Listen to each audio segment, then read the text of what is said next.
Hey everybody, this is Rider, and welcome back to Let's Play The Legend of Dragoon. In today's episode, we are going to explore the other path to the Forbidden Land. Not much more of this place to go, but we haven't run into either boss. Now in this room, we got a little puzzle. This requires you to pay attention to the legend a little bit. Each of these 6 statues represent various forms of life given life by the divine tree.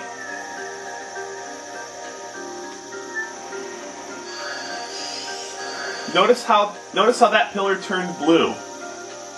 Well, each of these forms of life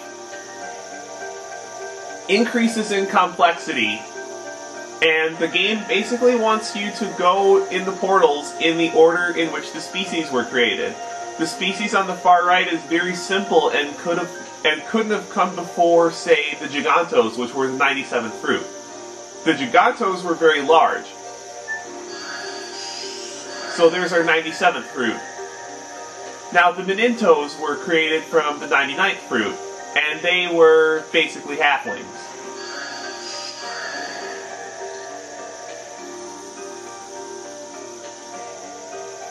Dragons, I believe, came from the 105th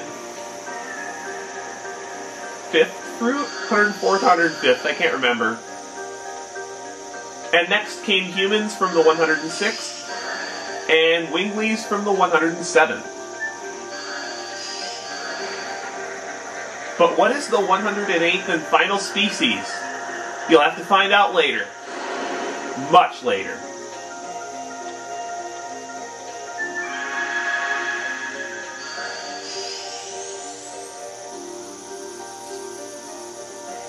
Told you this path was short, it only has 2 rooms.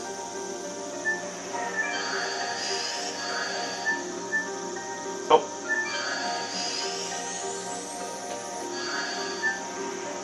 And that thing is a Virage. I want to rearrange my setup before taking on this Virage. So I'll be right back.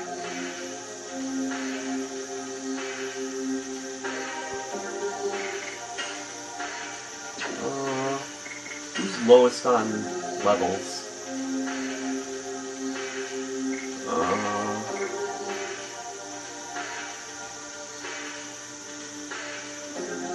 Okay, that's fine.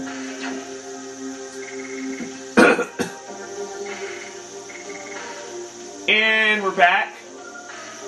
I actually decided not to change my setup for this battle because I think it's fine as is.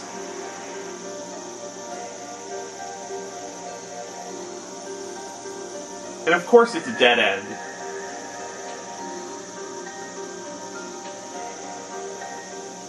Yeah, that's a Virage. It's different from the other ones.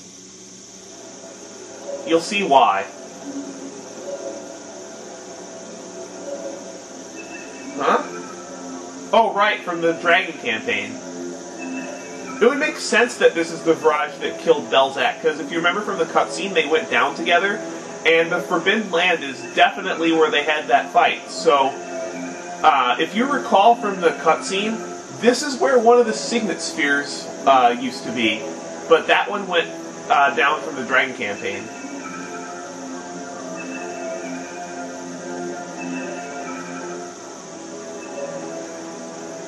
Yeah, Rose, how about we not fight? Oh, I guess it's not going to give us a choice after all.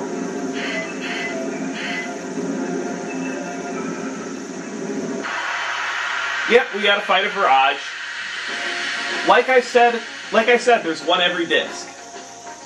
This one happens to be the easiest of the 4. Now, I could fight this guy fair and square.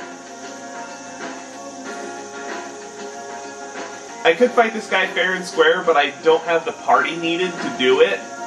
And what's this guy's stats? He has higher magic defense, so physical attacks would be the way to go. I could fight this guy fair and square, but I could use the addition practice. And, yeah, I may as well. This guy's got 3 parts, head, body, arm. The arm has 5,200 HP, and the body and head have 10,400 each.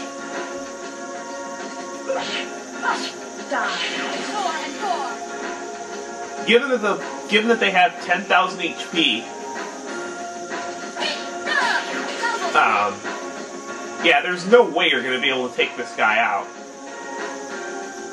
Notice that piece of text that came up. Oh, and especially given the damage that the Virage does. Well, you're not even supposed to really take this Virage on like you would any other enemy. This guy has a total of 10 lives, and every round that he does something, he uses 1 up. So, the suggested strategy is have everybody block every round.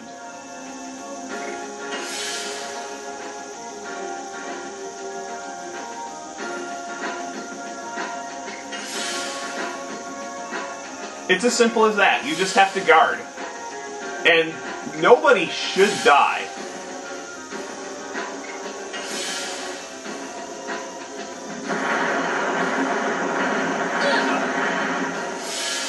Like, this guy, if you try to take him head on, is just way out of your league.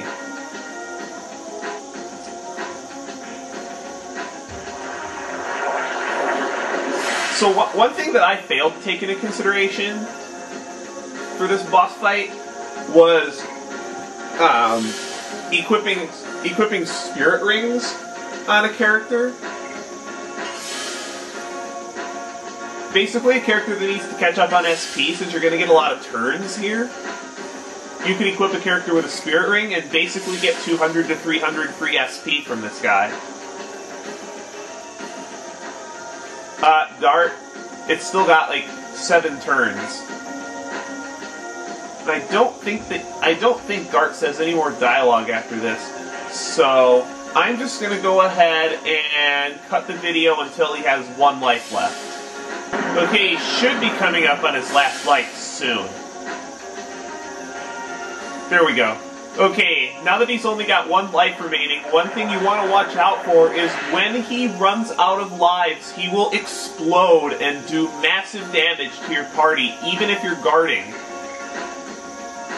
So, what you want to do in that case is, if your HP is low, and that's entirely possible even though you've been blocking the whole time, is have your buffest character use a healing breeze to get everybody's HP up to max.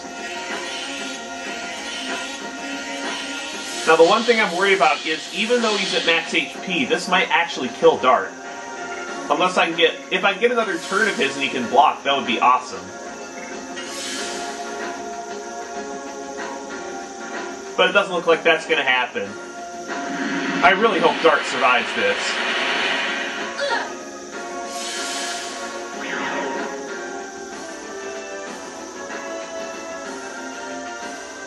Well, that did a lot less damage than I thought it would. And it's not so much the experience as it is the healing rain. But in any case, this fight is well worth it if you are low in the levels. Whew! Dart just made it to level 25. That's really helpful.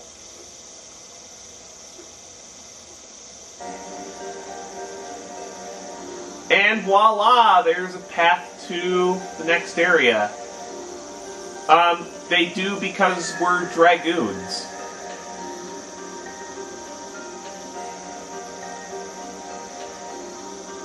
Yeah, that is weird that the Virages weren't reacting to just Shauna. And figuring out what the heck happened to Shauna is something that we have to do. That's right. I'm not looking forward to this. I'm sure you guys are, because you guys don't have to do this. Notice that this is the other half of that room that we were in earlier. You know, that room with the teleporter that I pointed out? Well, this room here, once you go past this room, that leads to the next big boss of this area, and it is... I don't know if it's the toughest fight in the game relative to your level, but it's definitely the hardest fight on the disc. And I'm really surprised they put it in this early. So I'm going to go back to the healing point and save point, save my game, not in a different slot, because I might want to make some bonus stuff later. But I am gonna make a save and go back to the recovery point, rearrange my setup, and I will be right back.